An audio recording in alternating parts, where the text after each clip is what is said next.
ومعي بذلك شاهد ودليل. أما الدليل إذا ذكرت محمدا فترى دموع العاشقين تسيل. هذا رسول الله، هذا المصطفى، هذا لرب العالمين خليل. صلى عليك الله يا علم الهدى، ما ناح طير في الغصون يمين. يا حبيبي يا شفيع يا شفيع، يا حبيبي يا شفيع يا شفيع. صلى الله عليك يا حبيب الله.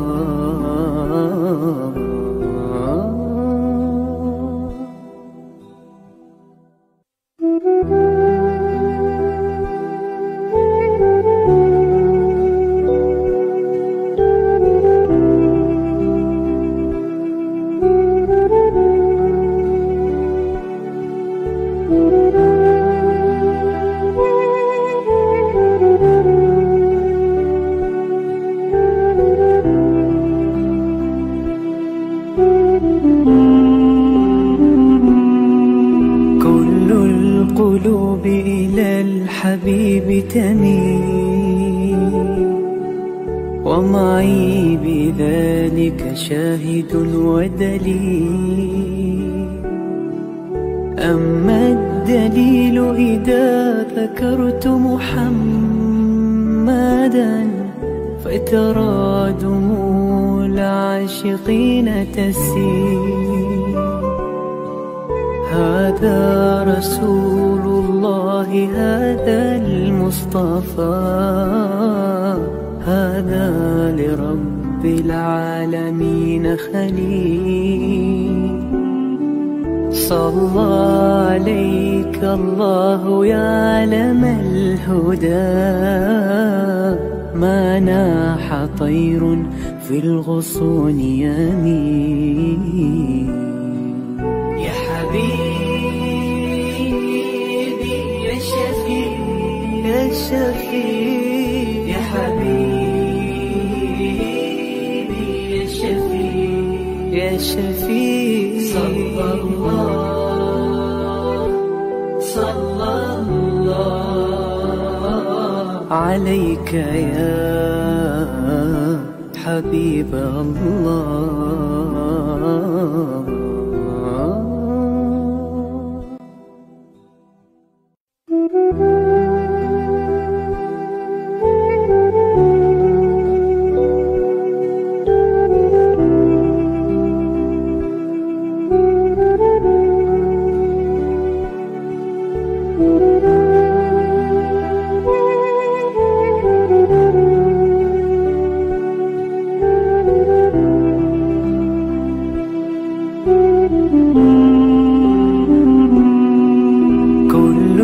القلوب إلى الحبيب تميل، ومعي بذلك شاهد ودليل.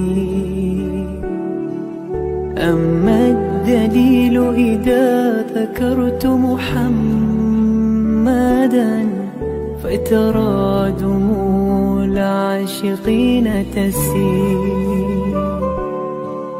هذا رسول الله، هذا المصطفى، هذا لرب العالمين خليل. صلى عليك الله يا علم الهدى.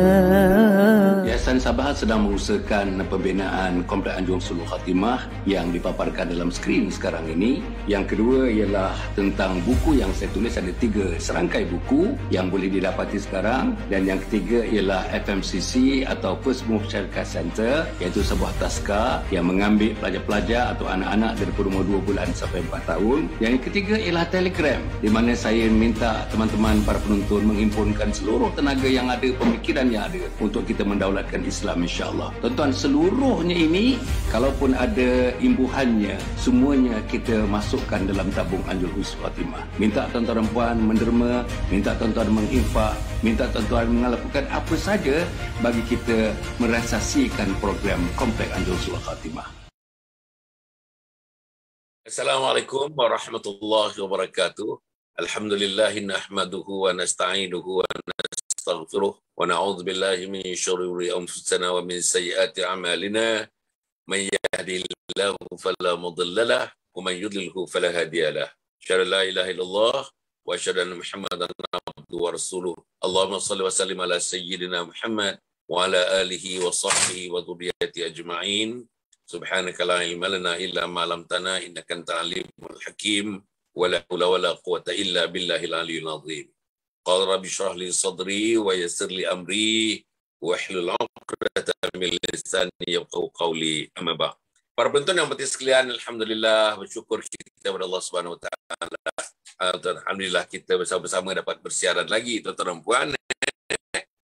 Kita dapat bersiaran dan dapat bertemu lagi di alam maya ini, alhamdulillah, dengan pertemuan hari-hari, tuan-tuan, hari-hari. Pagi jam 7, malam jam 9.15. InsyaAllah malam ni kita bertemu lagi tuan-tuan dan puan. Malam ni jam 9.15 kita cerita mengenai mukmin personality mukmin ataupun kepribadian mukmin yang sangat-sangat penting. Kalau tuan-tuan lihat tajuk-tajuk yang kita pilih, tajuk-tajuk besar yang kita pilih bagi tiap-tiap slot sama ada pukul 7 pagi ataupun pukul 9.15 malam, tajuk-tajuk itu kita sudah pikirkan. Tajuk-tajuk itu membawa arti yang sangat mendalam, yang sangat luas dalam kehidupan kita. Itulah sebenarnya kita tuju dalam kehidupan kita. Misalnya pagi ini tuan-tuan kita nak cerita tentang dosa dan pahala. Itu tajuk besar dia, dosa dan pahala. Mungkin hari ini kita nak cerita tentang dosa-dosa daripada lidah. Dosa-dosa panca indera yang namanya lidah. Mungkin begitu kita nak bincang. Kan tuan-tuan dan puan, tuan-tuan ada lidah dan saya pun ada lidah. Kita boleh kontrol semua. Kita boleh kontrol orang di office kita, 100 orang, 200 orang, 3,000 orang. Kita boleh kontrol semua. Tapi kita tak boleh kontrol lidah kita, tuan-tuan dan puan. Kita boleh kontrol segala tanaman-tanaman kita, segala ladang kita, segala estate kita. Tapi kita tak boleh kontrol lidah kita.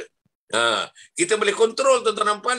Kita boleh kontrol media dan sebagainya, tuan-tuan boleh kontrol. Media sosial boleh kontrol, surat khabar boleh kontrol, televisyen boleh kontrol. Tapi kita tak boleh kontrol lidah kita, tuan-tuan dan puan. Ini dia masalah. Dan dikatakan, tuan-tuan dan puan, penyakit yang besar sekali yang menimpa umat, sama ada umat dulu, umat sekarang dan umat yang akan datang, ialah penyakit yang timbul daripada lidah. Tak gunakan lidah dengan betul, tak latih lidah dengan betul, tak didik lidah dengan betul. Ini tuan-tuan dan puan. Mungkin pagi ini kita nak cerita dosa-dosa daripada lidah. Dosa-dosa yang dibuat oleh lidah-lidah kita. Tuan-tuan, lidah tuan-tuan, lidah saya dan sebagainya. InsyaAllah termasuk saya yang berkata-kata. Antara yang banyak bercakap tuan-tuan daripada pagi-pagi lagi, antaranya agaknya Hasan Ali. Banyak bercakap. Bila kita banyak bercakap, banyak silap. Bila kita banyak silap, banyaklah dosa. Bila kita banyak dosa, susahlah kita nak bertemu dengan Allah Subhanahu Wa Taala. Tapi cantiknya dalam Islam ni, para penonton dan mata sekalian, ada satu institusi dalam Islam ni. Namanya taubat. Institusi namanya taubat. Bertaubatlah dosa macam mana pun. Setinggi langit, ada hadis mengatakan, dosa yang setinggi langit daripada bumi menyentuh langit, kalau itu banyak itu dosa kita pun akan diampun oleh Allah Subhanahu Wa Taala. Dosa sebanyak buih di lautan. Banyak tuan-tuan dan tuan. Hadis Nabi Muhammad sallallahu alaihi wasallam pagi-pagi ni kalau kita menyebutkan subhanallah 33 kali, alhamdulillah 33 kali, Allahu akbar 3 kali, ditutup dengan la haula wala quwata illa billahil aliyil azim, satu kali menjadikan 100 kali, dosa-dosa kita sebanyak buih di lautan akan diampunkan oleh Allah Subhanahu wa taala. Dosa-dosa kita akan gugur macam gugurnya daun-daun di musim gugur. Tuan-tuan kalau pergi pada temperate countries negeri-negeri yang ada 4 musim. Musim bunga, musim buah, musim panas, musim sejuk. tuan-tuan akan dapati menjelang musim sejuk dan fall season ya. Menjelang musim sejuk, tuan-tuan tengok daun-daun gugur semua tuan-tuan. Pokok besar daun gugur, pokok kecil daun gugur. Seolah-olah kita tengok dalam masa 4 bulan winter tu, 4 bulan musim sejuk tu, pokok-pokok tuan-tuan, pokok besar, pokok kecil tak ada daun, satu daun pun tak ada. Seolah-olah macam mati tuan-tuan, macam mati. Tapi bila habis saja winter tuan-tuan, spring namanya, musim-musim nak bunga macam tu, nampak cambahan-cambahan daun-daun, cambahan-cambahan daripada ranting-ranting, cambahan-cambahan daripada dahan tuan-tuan ya, untuk meraihkan datangnya musim bunga dan musim buah. Itulah tuan, saban tahun. Daun-daun gugur dan kita harapkan saban kita bukan saban tahun. Kita hendak kita saban bulan, saban minggu, saban hari, saban minit, saban saat, dosa kita diampunkan oleh Allah Subhanahu Wa Taala. Jadi para penonton jemaah sekalian, alhamdulillah Ustaz Al-Fadhil, Ustaz Muhammad Nazri Abbas sudah pun bersama dengan kita tuan-tuan dan puan. Ustaz Muhammad Azri ni tuan-tuan ya, antara program yang hari Sabtu malam Ahad tuan-tuan ya. Sabtu malam Ahad kita ada program, insya-Allah kita menampilkan keluarga-keluarga tuan-tuan. Keluarga-keluarga yang mempunyai karakteristik atau mempunyai perkara-perkara yang perlu ditonjolkan kepada masyarakat untuk menjadi skrin kepada masyarakat. Kita nak tonjolkan. Minggu ni tuan-tuan dan puan, insya-Allah hari Sabtu malam Ahad jam 9.15 kita tonjolkan sebuah keluarga tuan-tuan. Sebuah keluarga India, nama dia Kumaran Mr. Kumaran yang sudah memeluk Islam. Dalam memeluk Islam tuan-tuan dan puan, kerjanya antara lain, saya dapat kerjanya untuk menentukan kehidupannya terus tersara, dia bekerja untuk Islam tuan-tuan. Dia tak tukar nama tuan-tuan, nama India tuan-tuan Kumaran Nagapat, begitu nama dia tuan-tuan dan puan. Alhamdulillah kita akan tunjulkan macam mana caranya dia berdakwah. Macam mana cara berdakwah antara dia dengan keluarga-keluarga terkatnya, abang, adik, isteri dan anak-anaknya. Macam mana dia berdakwah kepada teman-teman yang dikenalnya dan belum dikenalnya, sudah dikenalnya. Macam mana dia membawa Islam ke ribaan masyarakat. Pagi, petang, siang, malam dalam kepalanya Islam. Hasan Ali yang umur 73 masuk 74, lahir sebagai seorang Islam. Berapa banyak kita sebut tentang Islam. Inilah tujuannya saya menonjolkan orang-orang seperti itu. Tuan-tuan tengok besok tuan-tuan, hari Sabtu malam Ahad, pukul 9.15, tuan-tuan tengok apa yang dibuat oleh seorang, dia revert. He is a reverter. Dia revert daripada yang bukan Islam kepada Islam, tetapi bila menjadi saja seorang Islam, dia bekerja ikut sunnah kerja Islam agama macam yang dibuat oleh Nabi besar Muhammad sallallahu alaihi wasallam. Tuan-tuan dan puan, banyaklah liku-liku yang dihadapinya. Macam mana pandangan keluarganya, macam mana pandangan masyarakatnya, macam mana kekuatannya dapat pada dirinya, apa bentuk-bentuk kekuatannya, macam mana sumber kekuatannya. Kita kena belajar tuan-tuan dan puan. Jadi untuk belajar itu, saya harap tuan-tuan besoklah tuan-tuan hari Sabtu malam Ahad, jam 9.15, marilah kita bersama dengan Mr. Kumaran. Dia tak tukar nama tuan-tuan, masih nama India, tetapi tuan-tuan dan puan dalam nama yang sedemikian itu dia melonjakkan Islam insya-Allah. Ada sebab kenapa dia tak tukar nama.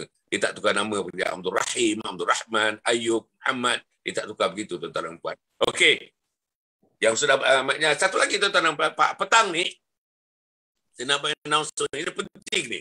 Petang ni tuan-tuan dan puan, insya-Allah pukul 3 nanti saya ada press conference. Saya ada press conference di Alam Maya. Menjemput tuan-tuan dalam 20-30 media, pengamal-pengamal media, netizen tuan-tuan, dan menjemput media-media utama tuan-tuan dan puan, berita harian, berita minggu, Kosmo, Sinar dan sebagainya yang akan bersama dengan kita membincangkan mengenai kita pembinaan kompleks Anjung Husnul Khatimah. Apa dia Anjung Husnul Khatimah? Kenapa dibina Anjung Husnul Khatimah? Di mana nak dibina? Macam mana perbelanjaannya? Macam mana ongkosnya? Macam mana dia punya pengalaman kita nak membangunkan Anjung Husnul Khatimah? Apa yang nak dibuat pada minggu pertama, minggu kedua, minggu ketiga tentang perancangan pembinaannya? Macam mana nak dibuat? Siapa yang nak menjalankannya, macam mana manusia-manusia teknikal yang membantu kita, macam mana manusia-manusia pengurusan yang membantu kita, apa lagi yang kita perlukan, tuan-tuan, apa yang akan dihidangkan oleh kompleks Anjung Husnul Khatimah kepada umat. Orang Singapura akan datang, orang Brunei akan datang, orang Selatan Thailand akan datang, orang Indonesia akan datang. Satu masa nanti kita bukakan kompleks Anjung Husnul Khatimah untuk bersama-sama tuan-tuan disertai oleh mereka daripada Afrika, daripada Eropah, daripada Australia, daripada Amerika. Kita nak buka kepada mereka, tuan-tuan. Inilah namanya Kompleks Anjung Sulul Khatimah, satu-satunya dalam dunia, satu-satunya di Asia, satu-satunya di Malaysia. Jadi tuan-tuan dengarlah. InsyaAllah kita akan salurkan terus melalui Facebook. Facebook Datuk Dr. Hassan bin Muhammad Ali. Pukul 3 tuan-tuan. Pukul 3 you key in, you get into our, you tune in kepada saya punya Facebook. Kita akan bersama-sama tuan-tuan dengan pengamal-pengamal media. Daripada situ tuan-tuan akan mendengarkan taklimat tuan-tuan apa sebenarnya Kompleks Anjung Sulul Khatimah. Kepada mereka yang sudah menderma, kepada mereka yang akan menderma, kepada mereka yang belum ada menderma, kepada mereka yang belum tahu lagi projek agung ini, saya harap pukul 3 nanti tuan-tuan switch on. Pergilah tuan-tuan pergilah tune in kepada Facebook Datuk Dr. Hassan bin Muhammad Ali. Assalamualaikum Ustaz. Apa khabar Ustaz? Ustaz? Mana Ustaz kita ni? Ustaz Nazri. Ustaz nanti di mute lagi. Assalamualaikum warahmatullahi wabarakatuh. Alhamdulillah baik Datuk. Sihat. Ya Ustaz. Ya apa khabar Ustaz? Apa khabar Ustaz? Ya Datuk. Ya Datuk. Line tak clear. Okey dah clear dah. Datuk, cuma line tak clear. Saya dengar suara Ustaz tu dah dengar.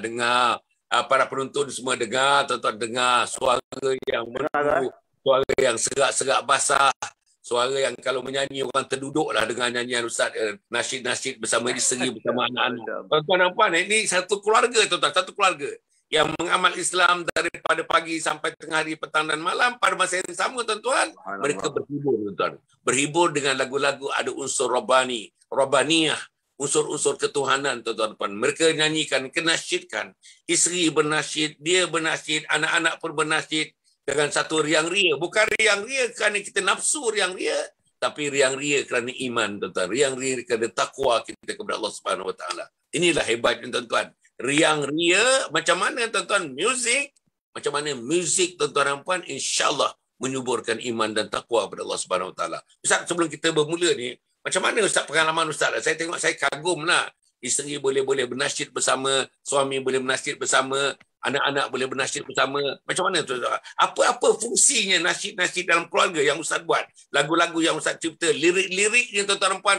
Tuan-tuan kalau tengok dia punya liriknya, Allah. Keluarga ini yang dipimpin oleh Al-Fadhil Ustaz Muhammad Nazri Abbas ni bersama isterinya Ustazah Diana dan anak-anaknya tuan-tuan puan menyanyikan bersama kita itu, nyanyi tuan-tuan, menasyidkan dengan lirik-liriknya, masya-Allah tuan-tuan. Lirik-liriknya seolah-olah lirik-lirik itu jatuh daripada langit, ditulis dengan tinta emas tuan-tuan. Lirik-lirik lagu-lagunya, insya-Allah. Ustaz, kita mula sikit Ustaz pagi-pagi ni santai-santai aja. Macam mana Ustaz? Apa muzik dalam konteks kita, dalam konteks keluarga kita Ustaz? Sila Ustaz. Assalamualaikum warahmatullahi wabarakatuh. Alhamdulillah, bersyukur kita kepada Allah Subhanahu Wa Taala pada pagi ini, walaupun line tak begitu clear. Saya dah cuba daripada pagi tadi, ada masalah line sikit. Tapi alhamdulillah dengan izin Allah kita dapat juga bersua dalam alam maya ini untuk sama-sama kita berhibur dengan hiburan-hiburan ahli-ahli syurga. Ahli-ahli syurga ni dia berhibur dengan cara dia mesti ada dapat ilmu setiap hari. Ilmu tu adalah makanan roh bagi dia, makanan minda bagi dia. Kalau tak dapat, dia rasa memang kebulu dan lapar. Itulah hiburan yang sejati bagi ahli-ahli syurga. Dan dengan berkat Nabi Muhammad SAW, mari kita sama-sama berselawat kepada baginda, kerana baginda lah yang telah menunjukkan kepada kita jalan siratal mustaqim, jalan macam mana nak hidup dengan bahagia, berjaya, kaya dan tenang. Jadi alhamdulillah, seperti mana yang Datuk sebutkan tadi, saya rasa agak segan sikit. Kita ni tak pandai menyanyi kan. Tapi buat-buat pandai, sebab apa, fitrah manusia ni sebenarnya suka berhibur. Allah jadikan sejak azali manusia ni suka berhibur. Sebab tu kita baca kisah Nabi Adam AS. Nabi Adam AS dia seronok terhibur dengan nyanyian-nyanyian unggas dalam syurga, suara-suara bidadari dalam syurga kan. Banyak bunyi-bunyian dalam syurga ini, banyak yang menghiburkan. Jadi bila kita turun ke muka bumi ni, sebenarnya kita tak boleh berpisah dengan hiburan. Orang kata ibarat, kata-kata Melayu dulu ialah ibarat au dengan tebing, dan juga ibarat lagu dan irama. Tak boleh pisah. Saya rasa, saya yakin kalau Datuk pun nanti satu hari mungkin dalam TikTok, Datuk akan ada satu lagu juga nanti. Mungkin Oh. lagu-lagu lama kan yang telah ditukar liriknya kepada yang lirik yang mendekatkan diri pada Allah SWT. Jadi sebenarnya bila kita kata hiburan tu, hiburan ni dia sebenarnya tak salah. Dalam Islam hiburan tak salah. Hiburan itu adalah fitrah. Bahkan hiburan itu adalah dibenarkan dalam Islam. Yang salah apabila kita salah memilih hiburan. Ya, hiburan tak salah, tapi yang salah tu apabila kita salah memilih hiburan.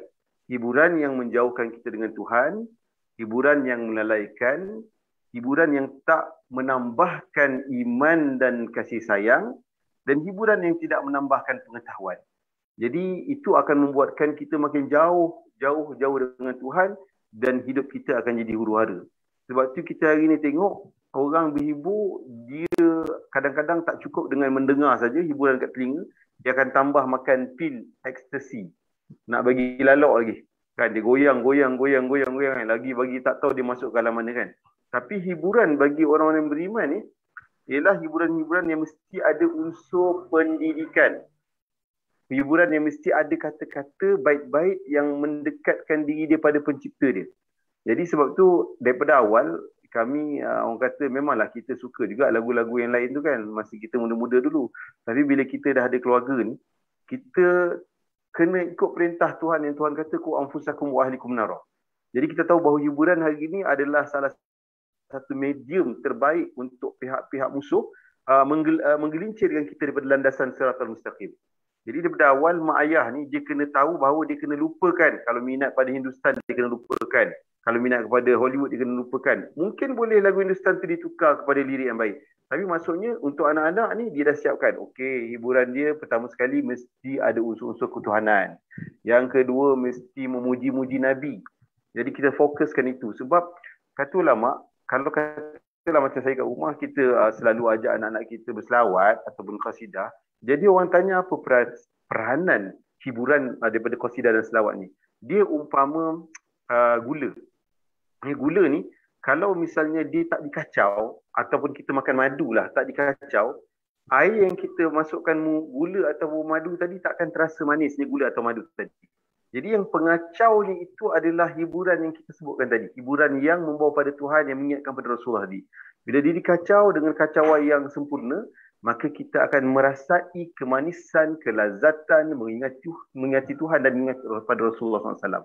Jadi itulah yang kata, kalau kita tak buat begitu pada anak-anak kita, maka syaitan dan nafsu akan mengambil alih peranan ini dan akan tangkap anak-anak kita dan diri kita dibawa kepada satu aliran hiburan yang makin menjauhkan kita kepada Tuhan dan keredaan Tuhan. Wallahu a'lam bishawab.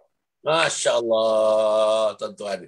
Saya nak ambil perkataan yang terakhir tu. Nanti syaitan dan iblis tangkap kita, tuan-tuan. Tangkap kita dan tuan-tuan meletakkan kita dalam aliran-aliran muzik, aliran-aliran irama-irama lagu yang tuan-tuan yang menjauhkan kita daripada Allah Subhanahu Wa Taala. Kita nak kaitkan dengan dosa dengan pahala ni Ustaz. Muzik ataupun nyanyian dan berbagai-bagaiannya hiburan, kita nak kaitkan dengan dosa dan pahala pagi di Ustaz. Okey, saya nak pergi balik lagi tentang Ustaz ya, dengan keluarga dan sebagainya. Kita dah tahu Ustaz kata insya-Allah sebagai memenuhi naluri insting semula jadi manusia ni termasuk Hasan Ali ni, kita suka digembirakan dan suka menggembirakan. Kita suka hiburan dalam berbagai-bagai bentuk hiburan. Tapi hiburan kita ini mestilah ikut syariat agama Allah Subhanahu Wa Taala. Itu yang penting, itu sangat penting. Nabi, tuan-tuan, Sayyidina Aisyah nampaknya ada, tuan-tuan nampak macam mana berhibur. Macam mana Nabi izinkan Aisyah menuntun, tuan-tuan nampak, dalam acara-acara yang ada hiburan di dalamnya. Tetapi masih dalam kerangka syariat. Kerangka syariat. Maknanya pergaulannya dalam kerangka syariat. Penyanyinya, pakaiannya dan penampilannya ikut syariat. Penontonnya pun mengikut syariat. Susunan penontonnya mengikut syariat. Okey, lagu yang dipersembahkan adalah lagu temanya mestilah mengarah kepada keagungan Allah, kemuliaan Nabi Muhammad sallallahu alaihi wasallam dan untuk kebaikan umat. Tuan-tuan nampak seluruhnya dilakukan. Ada alat-alatnya. Alat-alat muziknya yang dibolehkan, alat-alat muzik yang tidak dibolehkan. Suaranya macam mana, tuan-tuan? Getaran suara yang dibolehkan, getaran suara yang tidak dibolehkan. Lirik macam mana yang dibolehkan, lirik macam mana yang tidak dibolehkan. Saudara-saudara, kalau kita ikut semua itu, maknanya tuan-tuan dan puan, insya-Allah lah, insya-Allah tuan-tuan dan puan, hati kita kembang bila kita didendangkan dengan lagu-lagu macam Ustaz apa ni, macam Ustaz Muhammad Nazri punya lagu-lagu, tuan-tuan, ada 2 nasyid hari itu yang dilakukan masa bersama dengan kami, tuan-tuan, isterinya dan anak-anaknya. Semuanya tuan-tuan, dia punya lirik dan irama-iramanya itu, rasa saya irama-irama yang memang menjentik perasaan, yang mengetuk pintu hati kita dan sebagainya. Soalan saya Ustaz, soalan saya pagi ini berkaitan dengan dosa dan pahala ni, macam mana kita nak gunakan muzik itu meraih pahala dan menggugurkan dosa-dosa kita Ustaz. Macam mana menggunakan muzik atau apa juga irama-irama, apa juga lagu-lagu, apa juga bentuk hiburan yang bentuk hiburan yang berupa-rupa yang ala-ala muzik, ala-ala nasyid yang dapat menambahkan pahala dan menggugurkan dosa. Apa antaranya dan bagaimana nak dibuat Ustaz? Sila Ustaz. Baiklah. Bila kita sebut tentang hiburan ni, pertama sekali dalam mindset kita, dalam mindset anak-anak kita, kita kena fahamkan satu tajuk besar, iaitu Allah itu adalah Maha menghibur. Ada satu sifat Allah tu yang mungkin kita jarang-jarang dengar, Allah tu Maha menghibur. Allah suka menghibur hamba-hamba dia. Dia bagi kita oksigen, itu satu hiburan sebenarnya. Tak ada oksigen menggelupur kita. Dia silap boleh mati. Bahkan ramai yang mati sebab tak cukup oksigen. Allah bagi kita lidah boleh merasa manis, pahit, masam, masin. Sebenarnya bila kita boleh rasa benda-benda tu, kita rasa terhibur. Seronok rasa. Sampai kadang-kadang dengan rasa-rasa tu mengimbau kenangan memori silam, membuatkan kita tersenyum sendirian. Kadang-kadang satu lagi nikmat Allah yang terlalu banyak yang tak boleh kita kira. Allah bagi kita nikmat kita boleh melihat. Hari ni bila kita dalam PKP, tak boleh keluar rumah, kita tak tengok laut, tak tengok air terjun, kita rasa stres, depression. Tapi sejurus dapat tengok benda-benda makhluk-makhluk Tuhan tu, kita rasa seronok, happy. Jadi itu yang kita kena tanam dalam akal dan fikiran kita serta jiwa kita, bahawa Allah tu adalah Maha menghibur. Tuhan tu sangat suka menghibur hamba-hambanya. Sebab dia tahu bahawa hamba-hambanya ini adalah makhluk yang lemah, yang perlu kepada sokongan dan dukungan. Jadi hiburan ni sebenarnya dia memberi kita motivasi. Memberi kita motivasi untuk kita terus maju dan maju dalam menempuh hidup yang memang Allah sediakan dalam kehidupan di dunia ni. Dia ada mihnah dia. Dia ada ujian dia, yang mana ujian ni biasalah. Dia ada ujian bentuk nikmat, ada ujian bentuk nikmah. Ada ujian bentuk yang kita suka, ada ujian yang bentuk kita tak suka. Jadi dalam menempuh itu, hiburan ini sangat diperlukan untuk kita dapat maintain diri kita supaya tak putus asa dengan rahmat Tuhan, supaya kita boleh terus melangkah maju untuk meningkatkan diri, membaiki diri kita menjadi hamba Allah yang beriman dan bertakwa. Jadi itu yang pertama, kita kena letak dalam mindset kita. Yang kedua, kalau disebut tentang hiburan ni, biasanya orang kaitkan dengan lagu. Seperti mana saya sebut tadi, hiburan tak semestinya lagu. Hiburan ni benda yang boleh memasukkan kegembiraan dalam hati manusia. Tak semestinya lagu. Kalau kita rasa kita boleh ajak orang tu makan cendol, dia happy, itu sebenarnya satu hiburan. Itu maknanya kita dah buat kerja hiburan dah. Kalau kita boleh belanja orang tu makan musang blackthorn, itu satu benda yang boleh menggembirakan dia, itu satu hiburan. Cuma bila kita sebut hiburan dalam konteks penghibur sekarang, ada selebriti, maka biasanya dikaitkan dengan suara. Dan sebaik-baik suara yang pernah Allah turunkan di muka bumi ini adalah suara Nabi Daud alaihissalam. Mujizat Nabi Daud alaihissalam, bila mana beliau membacakan kitab Zabur, maka akan berhentilah sungai-sungai yang sedang mengalir. Akan bertenggeklah burung-burung di pokok untuk sama-sama mengalunkan bacaan yang begitu sedap sampai dia pun terfana dengan suara yang begitu hebat. Kalau kita tengok sekarang ni, suara-suara yang power-power di Malaysia ni macam suara P.Ramlee. Sampai hari ni, anak-anak muda pun tak boleh berhenti daripada mengingati P.Ramlee. Begitu juga dengan artis-artis yang lain. Tetapi dalam Islam kita ada hiburan yang orang kata dia lengkap, mempunyai package yang boleh menyantuni fikiran kita, jiwa kita, keperluan fizikal kita, yang akhirnya hiburan tadi tu dia komplit membawa kesempurnaan lahir dan batin. Apa dia? Iaitu Al-Quran. Al-Quran ni sebenarnya satu hiburan yang bersifat syifa. Syifa yang boleh memberi kita keselesaan, ketenangan, lepas tu hiburan dan sebagainya secara sempurna, global. Dan kalau kita tengok dalam Quran tu sendiri, kita selalu tak boleh pisah dengan yang dikaitkan dengan tarannum. Kita kena belajar tarannum bayati, hijazi dan sebagainya. Dan kalau kita tengok di situ, bila kita belajar benda ni, sebenarnya dia seronok. Macam apa yang saya cubalah buat untuk anak-anak saya kan. Sebab kami ni sebenarnya tak adalah pandai. Cuma kita nak belajar, contohnya kita katalah belajar tarannum. Kita nak bermula macam mana supaya kita dapat hiburan yang memberi manfaat pada diri kita, keluarga kita, dapat jadi terapi untuk jiwa minda kita dan sebagainya. Jadi kita ajak anak-anak kita, okey, buka tarannum Fatihah. Sekarang ni dekat dalam YouTube ada banyak kaedah belajar tarannum Fatihah. Okey, kita start dengan bayati contohnya. Ataupun kita start dengan hijaz contohnya. Jadi kat situ bila kita belajar, kalau ada certain guru yang mengajar ni, dia pandai menarik perhatian pelajarnya supaya mereka menggunakan kaedah contohnya la untuk menguasai satu-satu tarannum tu. Sebab kita tahu kalau kita nak baca ayat Quran tu dengan tarannum, tak semua orang pandai. Tapi bila kita kaitkan dengan nanana ataupun la dekat situ membuatkan orang rasa terhibur seronok. Jadi anak-anak kita dia akan rasa rupanya la nanana ni bukan dalam lagu je. Dalam Quran, dalam nak menguasai Quran pun kena ada juga supaya itu memudahkan cara kita nak menguasai tarannum yang kita sedang belajar. Jadi ini sebenarnya secara tak langsung bila kita ketengahkan perkara ini, dia memberi maksud bahawa kita sekarang sedang berhibur mengikut siratal mustaqim. Kita sedang berhibur dengan cara-cara hiburan ahli syurga.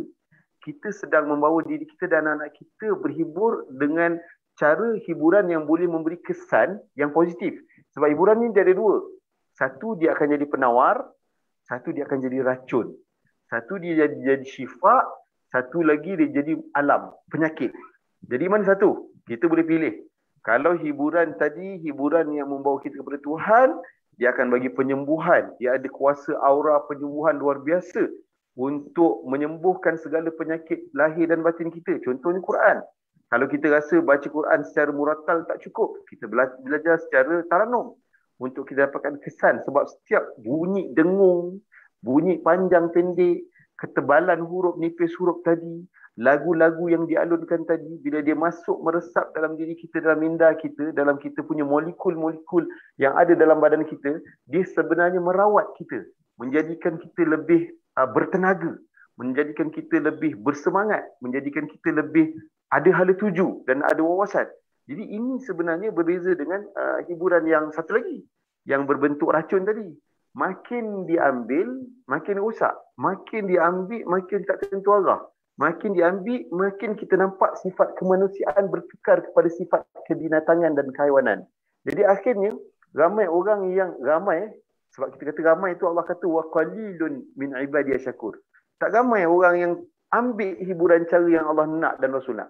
Tapi ramai orang yang ambil hiburan cara yang setan dan nafsu nak. Jadi ramai akhirnya ambil racun-racun hiburan yang salah ni. Akhirnya kita lihat kesan daripada masyarakat.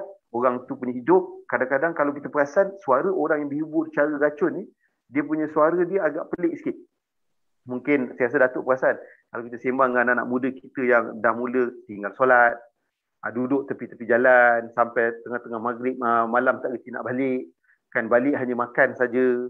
Lepas tu mama ayah pun tak disantuni. Cuba kalau kita bersembang dengan dia, kita akan tengok mereka ini bila bercakap, intonasi suaranya tu agak pelik. Contoh dia kata, Dek, tak balik rumah. Tak bang, berapa bang? Dia punya style suara dia tu macam sama je. Aduh, kau tak main ke PUBG? Contoh, dia ada style suara yang kita nampak macam sama. Macam suara orang kata, orang KL kata tak boleh belah. Macam tu kan. Suara dia pelik. Tapi kalau orang yang dia selalu membaca Quran secara murattal, tarannum, dia selawat, dia rajin berselawat dengan berlagu, qasidah, kita akan tengok suara dia tu lain. Contoh paling senang kita nak tengok, cuba hari ni penonton-penonton tengok suara Datuk Dr. Sali. Cuba tengok, dia ada bass dia. Kan, dia ada dia punya suara pertengahan dia. Dia ada suara rendah dia. Bila nak sampaikan satu ketegasan, dia akan naikkan dia punya pitch. Bila nak agak memujuk, dia akan slowkan. Jadi kat situ, kita akan tahu, oh ni memujuk. Tapi kalau suara dia level sama je. Sebab dia tak jinakkan dengan hiburan yang betul. Semua hiburan-hiburan yang bertentangan dengan fitrah. Akhirnya, dia punya diri dia takkan ada anjakan paradigma. Dia tak boleh meningkat. Akhirnya dia ke bawah dan akhirnya tenggelam dalam kefanakan dunia. Jadi begitulah Datuk secara umumnya apa yang saya boleh kongsi untuk persoalan kita di round yang pertama. Okey Ustaz. Saya nak apa yang luaskan sikit Ustaz ya. Kita tengok ya, nasyid-nasyid yang berunsur rabbaniyah ya, yang berunsur ketuhanan. Satu masa dulu dan kini pun yang satu masa dulu sangat-sangat popular. Kita tak ada orang lah, anak muda, orang dewasa yang tua pun yang tak kenal Rabbani. Tak ada orang rasanya di Malaysia ni jaranglah yang tak kenal Raihan, yang tak kenal Hijaz, yang tak kenal Intim dan berbagai-bagai lagi Ustaz ya. Dan mereka telah pergi ke Kanada, pergi ke Australia, pergi ke Amerika, pergi ke Eropah, menghiburkan teman-teman di sana dengan nasyid-nasyid mereka yang memukau tu Ustaz ya. Okey. Dan nasyid mereka ini ketuhanan ya. Dan maknanya nasyid ketuhanan itu boleh pergi ke Eropah. Ditonton oleh orang-orang yang tidak ada, katakanlah, yang tidak mengucap la ilaha illallah Muhammadur Rasulullah. Boleh pergi ke Australia, boleh pergi ke Amerika, boleh pergi ke Kanada dan disambut begitu hebat oleh tuan-tuan dan puan, oleh mereka yang tidak kenal pun apa dia lagu-lagu yang bertemakan kebesaran Allah Subhanahu Wa Taala. Ustaz tadi mengatakan Ustaz, dia ada dua. Fitrahnya manusia seronok kepada hiburan itu fitrah. Tetapi seronok kepada apa yang disajikan itu lebih fitrah daripada itu ialah kata-kata dia yang merujuk kepada fitrah semula jadi. Fitrah semula jadi manusia. Lidah saya ini nak membesarkan Allah. Mata saya ini nak memandangkan ayatullah, the sign of God. Telinga saya ini nak mendengarkan kebesaran Allah. Hayya ala salah, hayya ala falah. Itulah fungsi asal telinga saya. Jadi Ustaz, tetapi sayangnya ya, benda tu yang sudah memuncak begitu, kita terus menurun begitu. Akhirnya nyanyian-nyanyian yang tidak ada kaitannya dengan kebesaran Allah itulah yang terus memuncak, yang terus memuncak, yang terus memuncak, yang terus memuncak. Bukan kita nak salahkan siapa-siapa, bukan nak kita nak apa ni, nak blame siapa-siapa. Tetapi macam mana Ustaz? Adakah memang begitu ke lumrah ataupun natural, lumrah alam ini ya? Kita apa ni yang tentang ketuhanan ini ada masanya meningkat, ada menurun. Sebab iman manusia meningkat dan menurun. Tuan-tuan, iman ni ada 4-5 jenis. Iman malaikat ni sekata je tuan-tuan. Tak naik, tak turun, tak naik, tak turun, naik, tak turun. Iman setan dan iblis ini daripada atas dia memuncak turun ke bawah, turun. Iman nabi dan para rasul dan aulia-aulia makin naik. Iman Hasan Ali naik turun. Kadang-kadang ada turunnya Ustaz. Turunnya diparas turun syaitan iblis tu. Di bawah paras syaitan iblis. Jadi agaknya kalau nak dikaitkan dengan dosa dan pahala Ustaz ya. Macam mana kita tengok ya, macam mana manusia menyambut kebesaran Allah Subhanahu Wa Taala itu ada bermusim-musim, ada musimnya naik, ada musimnya turun dan sebagainya. Jadi macam mana dengan muzik kita hendak supaya setidak-tidaknya iman kita meningkat. Dengar aja muzik, masya-Allah tuan-tuan dan puan ya, iman meningkat, ke masjid meningkat, majlis ilmu meningkat, silaturahim meningkat, amar ma'ruf nahi munkar meningkat, dakwah meningkat. Dan ini kan Ustaz tentang naik turun tu tadi tu. Sila Ustaz. Kebenaran dan kebatilan dia tak pernah berhenti untuk bersaing. Dia sentiasa dalam musabaqah. Maksudnya dalam pertandingan lah. Pertandingan kebenaran dia menuju ke garisan penamat, yang kebatilan pun nak menuju ke garisan penamat. Jadi masing-masing ni bersaing. Yang hak bersaing dengan batil, yang batil bersaing dengan yang hak. Jadi di sini ada hak tadi ataupun batil tadi dibuat oleh pelakunya. Contohnya sekarang kita katakan pelaku untuk yang menasyidnya adalah penasyid. Jadi kalau kita kata kenapa sekarang kita nampak agak merudum, dulu pernah berada di puncak, ini tidak begitu, sekarang pula banyak yang melalaikan. Betul dia berkaitan dengan iman. Tapi saya sebagai nak mengajak kepada kita yang berperanan sebagai pendakwah, kita semua ni adalah da'i, kita semua pendakwah. Jadi peranan pendakwah untuk mengajak atau mengajak orang dengan hiburan yang betul ni sangat besar.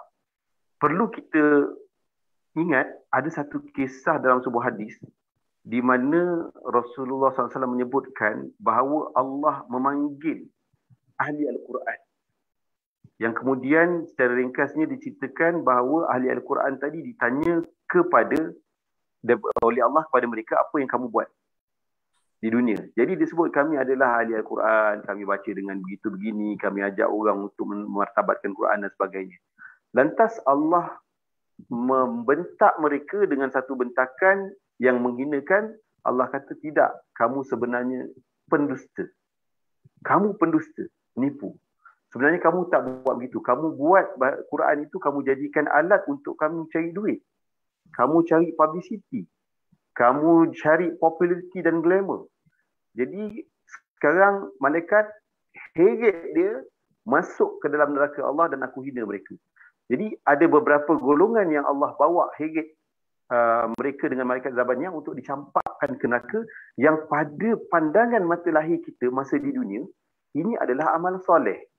Amal yang mendekatkan diri kepada Allah. Salah satu daripadanya ialah Ahlul Quran. Yang kita kaitkan tadi tentang taranum dan sebagainya. Jadi kita pun boleh kaitkan juga dengan nasyid. Bila kita sebutkan nasyid, dia mempunyai bait-bait yang mengajak kepada ketuhanan dan juga mengajak kepada cinta Rasul SAW. Jadi kalaulah adanya wujudnya qari'ah yang tadi dalam hadis tadi yang dicampakkan Allah ke dalam neraka kerana mereka tidak ikhlas, kerana mereka melakukan atas tujuan dunia dan kepentingan peribadi, maka ini juga boleh berlaku, kemungkinan ini juga boleh berlaku pada penasyid. Ini kita dari segi konteks muhasabah, kan? Kenapa tidak berkesan nasyid kita? Mungkin kita boleh katakan bahawa sekarang kalau dulu apa-apa saja yang Rasulullah buat, Rasulullah ajar pada kita, benalah atas dasar takwa. Contoh, Rasulullah sebelum sampai ke Madinah, Rasulullah berhenti dulu. Berhenti di sebuah tempat, Rasulullah bangunkan sebuah masjid. Masjid Quba namanya, yang disebut oleh Allah SWT dibina atas dasar takwa. Bukan atas dasar ada duit, bukan atas dasar nak tunjuk masjid siapa lebih besar, masjid siapa lebih cantik, bukan atas dasar selain daripada Allah, tapi atas dasar takwa. Begitu juga kita tengok Sayyidina Abdullah bin Rawahah radhiyallahu anhu. Dia adalah seorang penghibur zaman Nabi. Suaranya sedap, lantang. Kemudian bait-bait syairnya kalau diungkapkan di tengah-tengah tentera-tentera Islam, walaupun tak cukup senjata, mereka mampu untuk mara ke medan perang untuk menumpahkan semua musuh.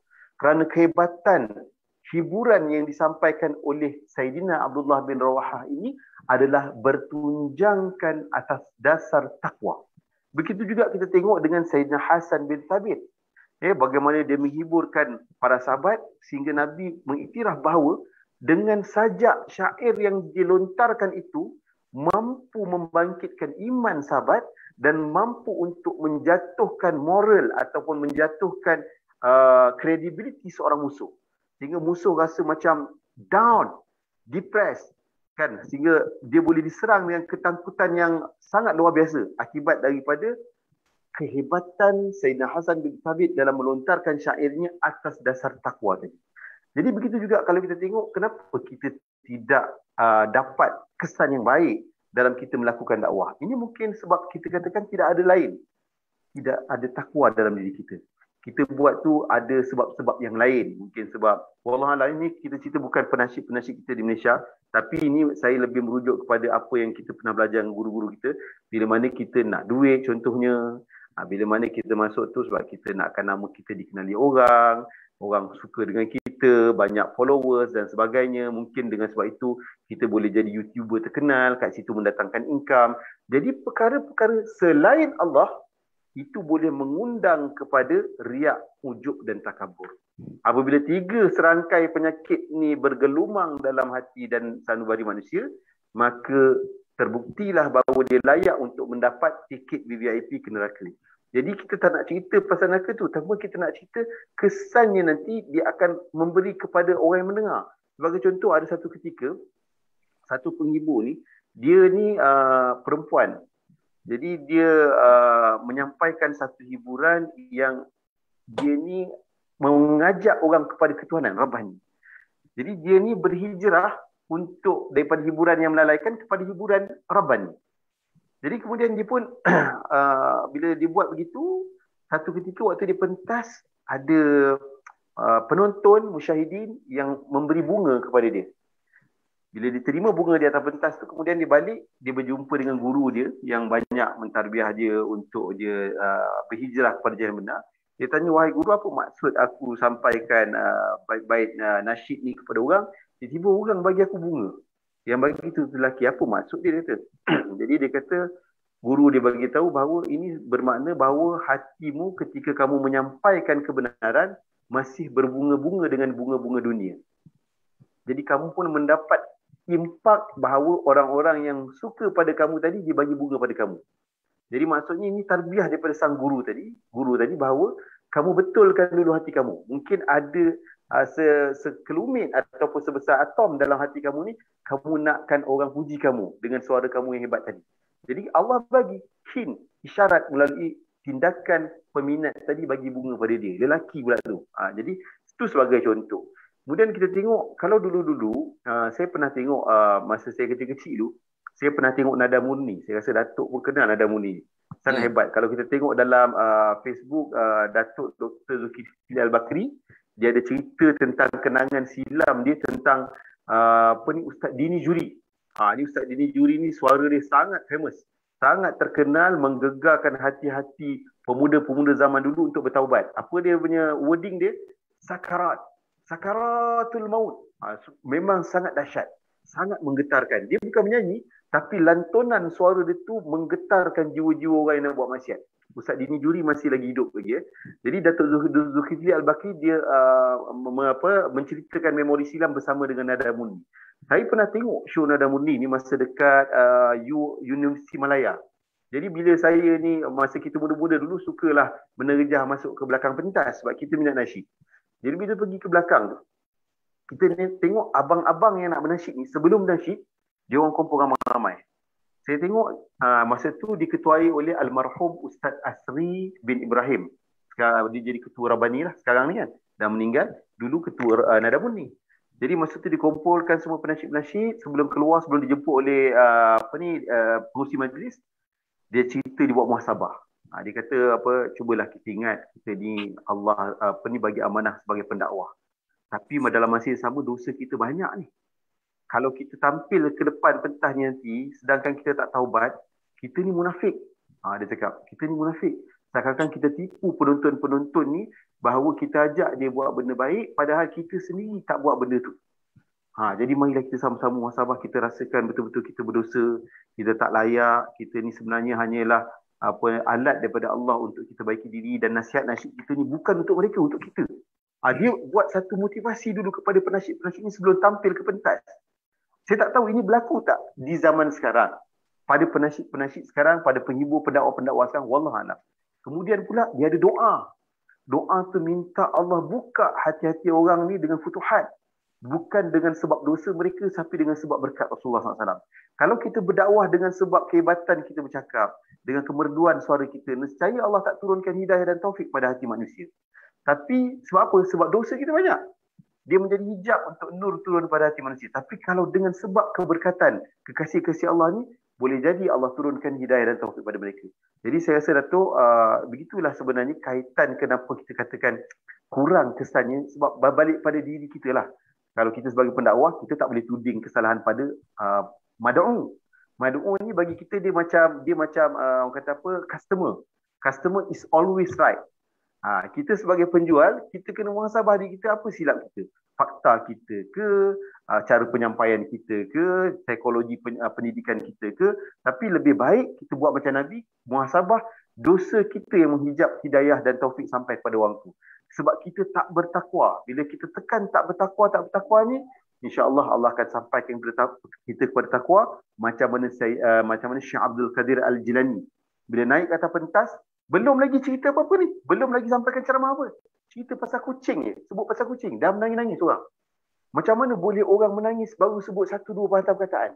Belum lagi baca hadis, baca Quran.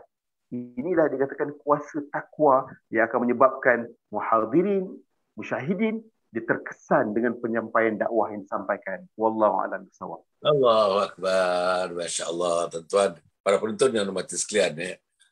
Ustaz, saya rasanya para penonton saya harap tuan-tuan dapat bersama-sama dengan kita. Tuan-tuan, kita cerita ni tentang isi hati kita. Kita cerita ni tentang jiwa nurani kita. Kita cerita tentang pagi ni tuan-tuan dan puan, sebenarnya Sama ada ditonjolkan atau tidak tonjolkan, apa yang kita cerita itu ada pada dada tuan-tuan dan puan.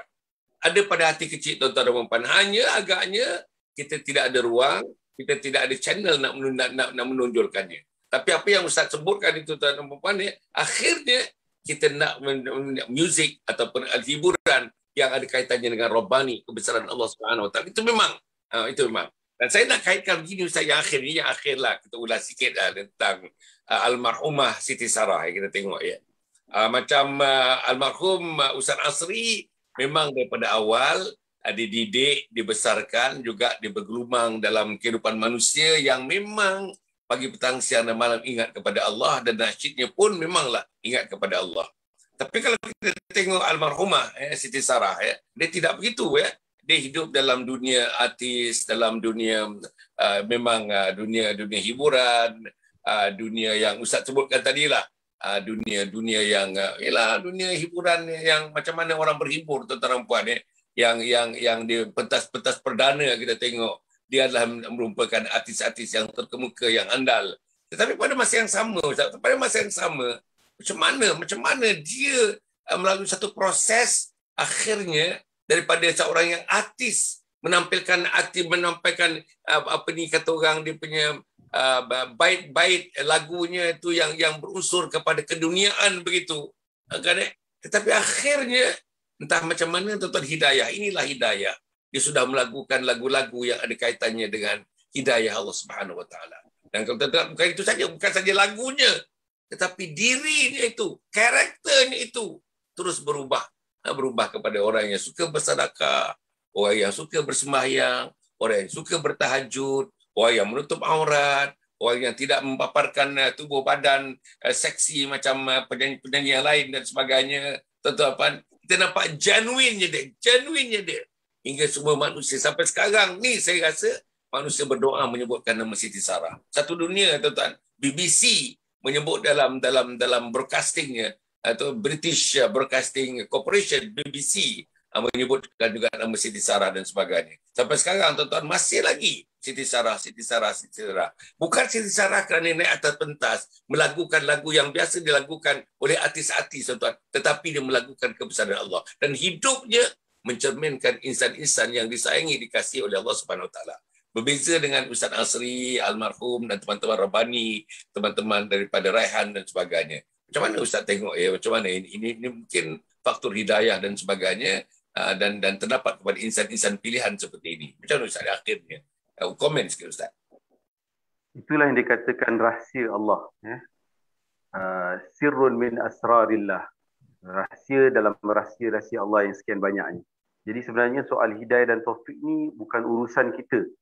Bukan kerja kita, dan dia termasuk dalam khazanah perbendaharaan rahsia Allah. Siapa yang Allah berkehendak, dalam Quran Allah sebut, Allah akan beri dia hidayah, tunjuk. Dan siapa yang Allah tak berkehendak, Allah akan biarkan dia dalam kesesatan.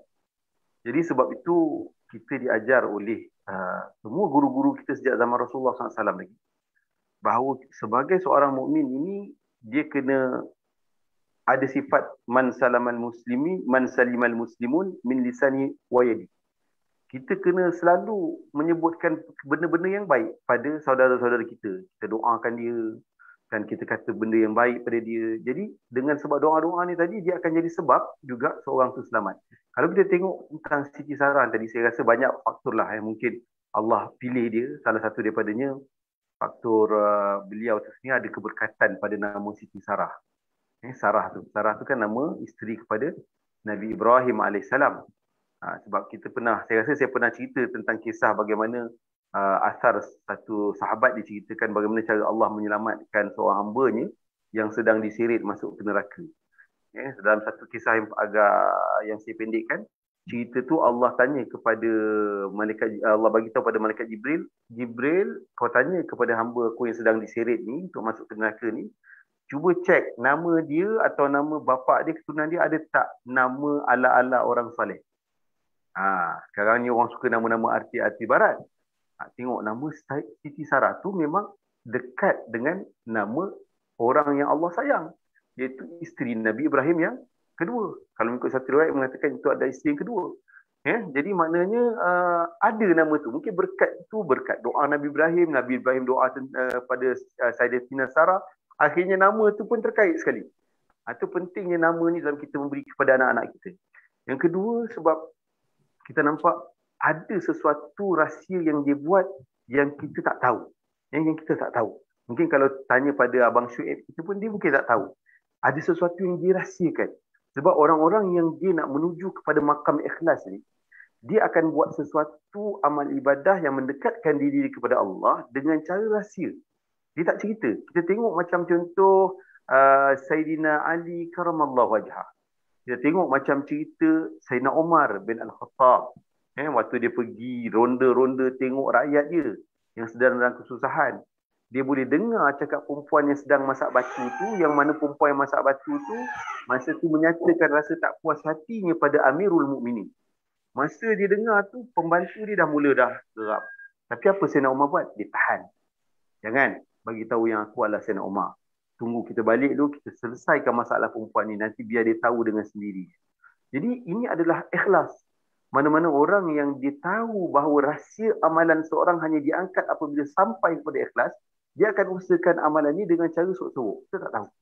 Mungkin salah satu daripadanya yang menyebabkan Allah pandang pada Siti Sarah tadi adalah dia punya sedekah.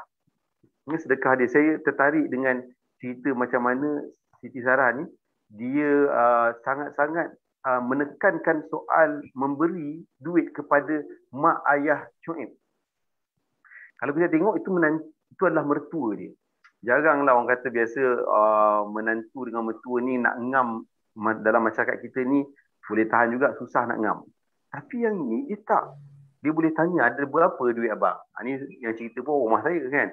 Kata ada berapa? Ada 1,000 dalam akaun. Kalau ada 1,000, bagi dekat mak separuh.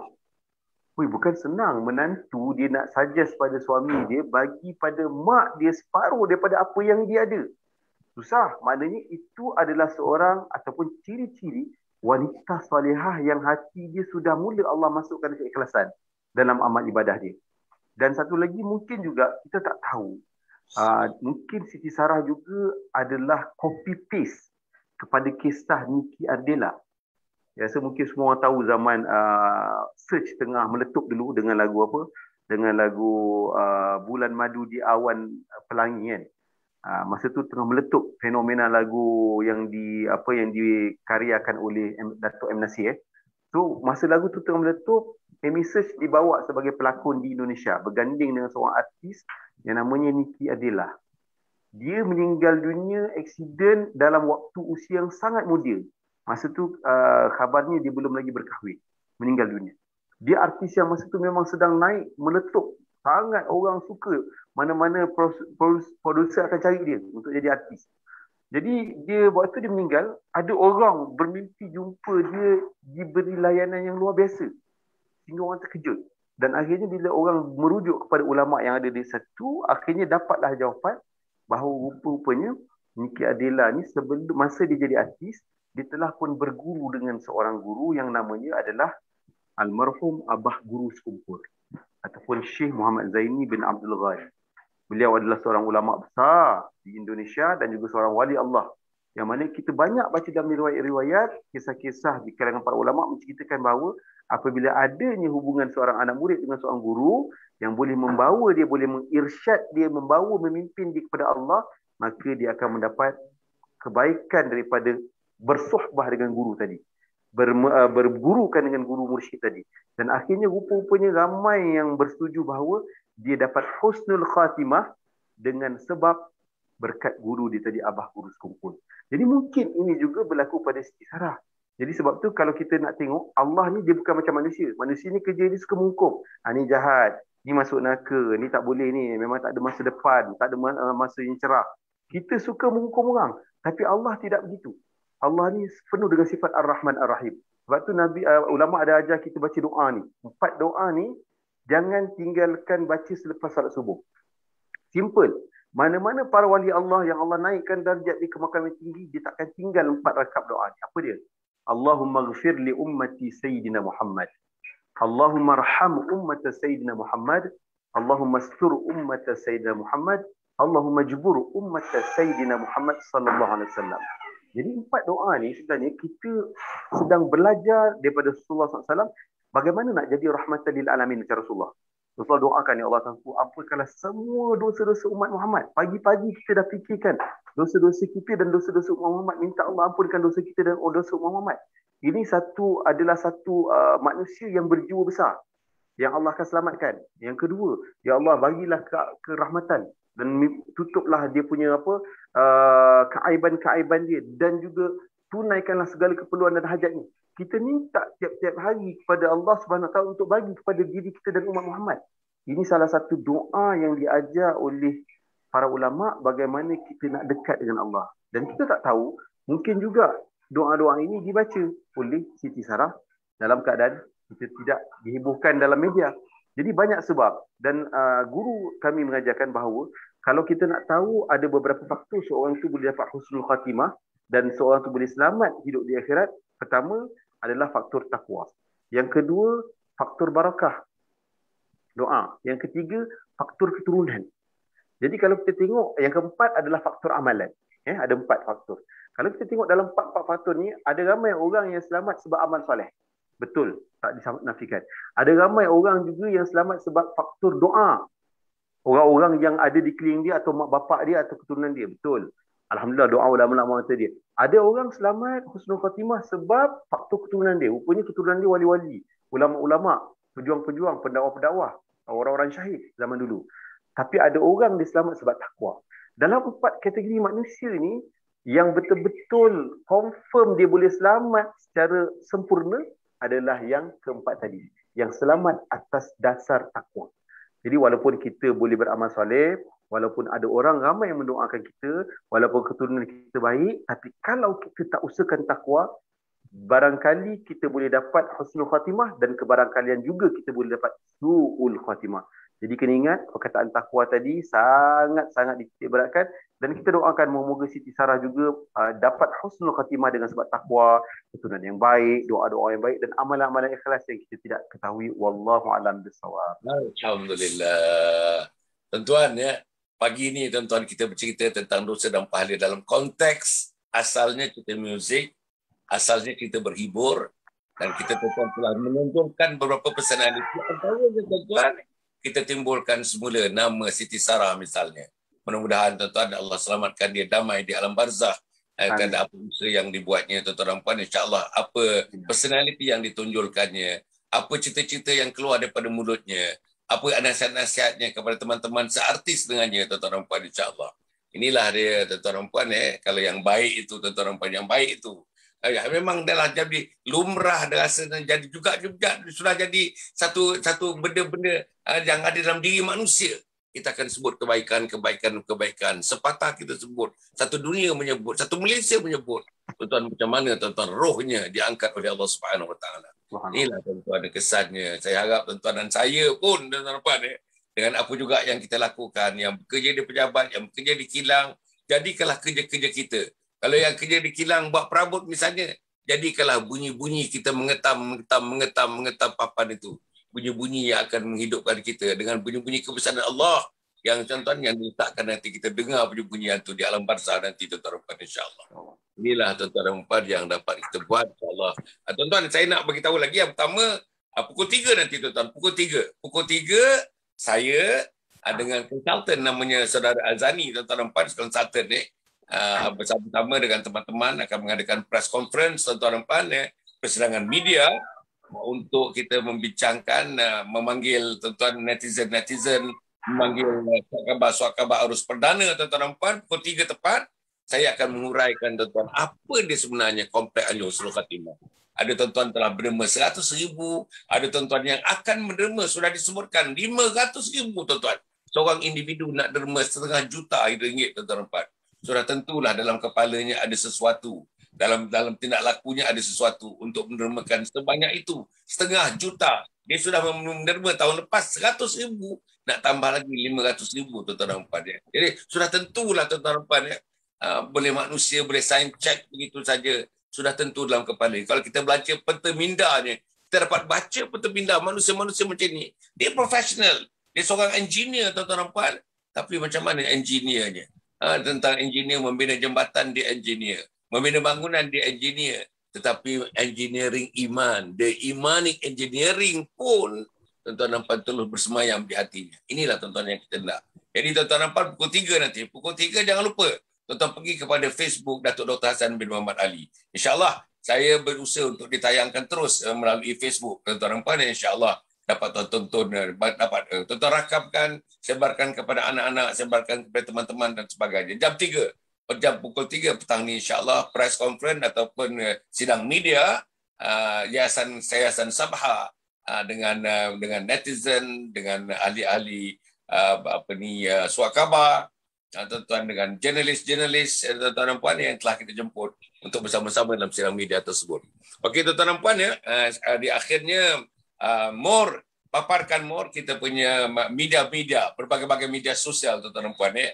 Kita punya orang teknikal kita tuan-tuan ya, setengah jam setelah habis saja program setiap petang, setiap pagi ni tuan-tuan dan puan ya, kita punya orang teknikal memasukkan dalam Facebook, dalam YouTube. Tuan-tuan tengok YouTube kita tuan-tuan. Akan dimasukkan dalam Instagram kita, akan dimasukkan dalam Twitter kita, akan dimasukkan dalam Facebook tu memanglah dia punya daripada Facebook. Akan dimasukkan dalam TikToknya tuan-tuan dan puan, akan dimasukkan dalam Instagram, Telegramnya. Itulah tuan-tuan. Saya harap tuan-tuan dan puan pergilah. Tuan-tuan pilihlah mana-mana channel. Pilihlah mana-mana platform. Kita ada hampir semua platform-platform yang terkemuka itu kita gunakan untuk kita masuk kepada minda, kepada hati seramai-ramai manusia. Ada manusia yang TikTok, ada manusia yang Facebook, ada manusia yang tua sikit agaknya YouTube. Begitulah tuan-tuan dan puan. Kita cuba mendakwahkan agama Allah ni menggunakan apa saja medium yang diizinkan Allah Subhanahu Wa Taala untuk mendakwahkan agama Allah. Jadi tuan-tuan itu. Yang kedua tuan-tuan dan puan, insya-Allah ya, kita punya tuan-tuan dapatkan tuan-tuan. Ini tuan-tuan kena dapatkan jadual kita insya-Allah. Kita ada jadual tuan-tuan dan puan, sekarang jadual bulanan. Tuan-tuan dapatkan jadual bulanan kita tuan-tuan. Tuan-tuan tengok aja, tuan-tuan refer saja. Jadual bulanan setiap hari Rabu apa dia, setiap hari Khamis, Jumaat, Sabtu, Ahad tuan-tuan apa dia. Pukul 7 pagi apa dia, pukul 9 suku malam apa dia. Dapatkan jadual. Nombor 3 tuan-tuan dan puan, insya-Allah ya, siapa yang nak nak bersama-sama dengan kita untuk membantu tuan-tuan menanamkan semangat agama, jiwa agama, roh agama dalam keluarga supaya anak-anak tuan-tuan menjadi anak yang soleh, isteri-isteri menjadi salihah, suami menjadi suami yang saleh, tuan-tuan, persekitaran yang saleh dan salihah. Boleh tuan-tuan hubungi kita tuan-tuan. Boleh hubungi kita. Kita ada unit dalam Yayasan Sabha ni namanya unit usrah keluarga. Kita bantu tuan-tuan dalam usrah bukan percuma tuan-tuan, bukan kena duit apa pun. Ini hanya sebagai langkah dakwah. Unit dakwah kita dalam Yayasan Sabha ni untuk bantu di mana juga tuan-tuan, di mana juga rumah tuan-tuan, di mana juga tempat kediaman tuan-tuan untuk membantu rumah-rumah itu supaya bercambah, subur tuan-tuan, subur, bergemerlapan tuan-tuan. Kita hendak Islam, iman, takwa dan ihsan yang tumbuh daripada rumah-rumah tersebut. Kita bantu tuan-tuan, kita bantu. Ada ilmu sikit, ada pengalaman sikit, ada pendedahan sikit, kita nak gunakan untuk membantu tuan-tuan. Kontak terus. Yang ini tuan-tuan kontak saya terus kepada saya tuan-tuan ya. Kita usrah keluarga terus kepada 019-213-0147 Datuk Dr. Hassan Muhammad Ali. InsyaAllah kita cerita panjang lebar tentang itu nanti. Jadi tuan-tuan satu lagi insyaAllah yang package yang dah siap tuan-tuan. Tuan-tuan dapatkan package ini. Tontonlah satu keluarga tuan-tuan. Package yang pertama ialah Isteriku Ketua Bidadari Syurga. Teruk tuan-tuan, kita punya teknikal ni nak tengok tuan-tuan video 2, 3, 4 jam punya video. Nak direducekan, nak ambil yang mana yang patutnya kekal, yang mana nak dibuang, dan mana yang masuk muzik, macam-macam tuan-tuan dan puan ya. Jadi kita paparkan Isteriku Ketua Bidadari Syurga, satu lagi langkah ke syurga. Package yang kedua namanya langkah ke syurga, langkah ke syurga.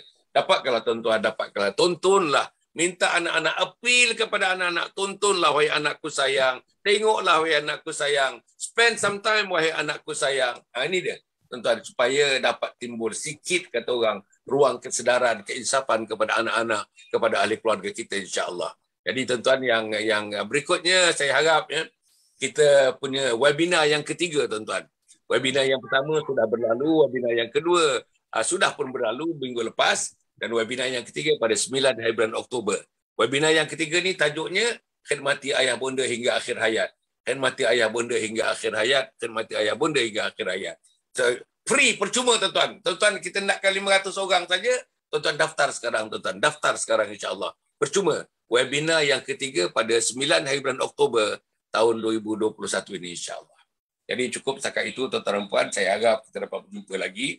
Jangan lupa tuan-tuan pukul 3 nanti kita punya press conference. Saya nak seramai mungkin teman-teman sahabat-sahabat saya, top fan saya tuan-tuan dan puan bersama-sama dalam press conference tersebut insya-Allah.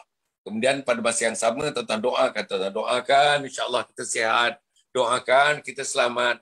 Doakan orang-orang yang membantu kita macam Ustaz Muhammad Nazri ni. Bantu kita tuan-tuan, bantu kita. Bukan saja bantu kita, bantu menghidupkan program. Bukan saja bantu menghidupkan program, dia cambahkannya lagi, dicambahkan lagi. Banyakkan rantingnya lagi, banyakkan dahannya lagi, banyakkan putiknya lagi, banyakkan bunganya lagi, banyakkan buahnya lagi dalam usaha dakwah kita ni. Inilah sumbangan daripada Ustaz Muhammad Nazri kepada kami di Yayasan Sabahat insya-Allah. Mudah-mudahan ada baiknya. Terima kasih saya kepada tuan-tuan. Terima kasih kepada para penonton. Kita jumpa lagi tuan-tuan dan puan. Aqulu qawli hadza wa astaghfirullahaladzim li wa lakum wa li sairil muslimina wal muslimat innahu huwal ghafurur rahim. Wassalamualaikum warahmatullahi wabarakatuh. Yayasan Sabahat sedang mengusahakan pembinaan Komplek Anjung Sulul Khatimah yang dipaparkan dalam skrin sekarang ini. Yang kedua ialah tentang buku yang saya tulis, ada 3 serangkai buku yang boleh didapati sekarang. Dan yang ketiga ialah FMCC atau First Move Syarikat Center, iaitu sebuah taska yang mengambil pelajar-pelajar atau anak-anak daripada umur 2 bulan sampai 4 tahun. Yang ketiga ialah Telegram, di mana saya minta teman-teman para penonton menghimpunkan seluruh tenaga yang ada, pemikiran yang ada untuk kita mendaulatkan Islam insya-Allah. Tuan-tuan, seluruhnya ini kalaupun ada imbuhannya, semuanya kita masukkan dalam tabung Anjung Sulul Khatimah. Minta tuan-tuan dan puan menderma, minta tuan-tuan menginfak, minta tuan-tuan melakukan apa saja bagi kita merealisasikan program Komplek Anjung Sulul Khatimah.